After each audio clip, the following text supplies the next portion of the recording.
Sebelumnya, Maya Estianty disindir Ahmad Dhani dengan menyebutnya ratu pencitraan. 13 tahun setelah bercerai, Ahmad Dhani tiba-tiba menyenggol mantan istri yang diketahui sudah menikah lagi dengan konglomerat Irwan Musri.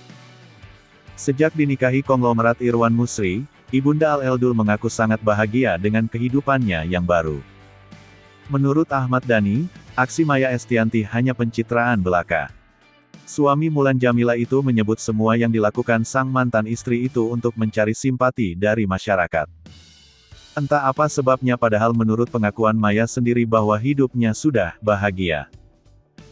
Semakin tua semakin bahagia, disclaimer-nya, kata Ahmad Dhani melalui pesan singkat ke para awak media, Sabtu, tanggal 28 Agustus tahun 2021, dilansir dari Grid ID.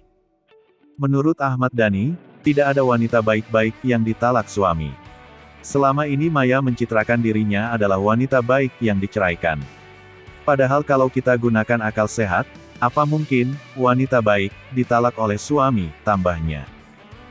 Hal itu dilakukan Ahmad Dhani untuk membuktikan kalau dirinya tidak seburuk yang dituduhkan Maya Estianty.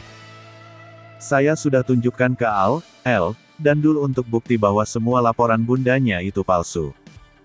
Laporan itu hanya untuk menarik simpati masyarakat dan simpati hakim, ucap Ahmad Dhani.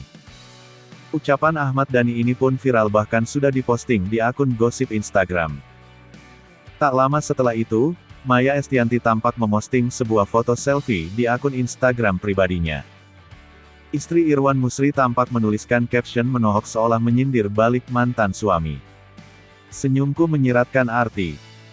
Silahkan diisi, tulis Maya Estianty, dilansir Tribun News Bogor dari Instagram @mayaestiantyreal, Senin, tanggal 30 Agustus tahun 2021.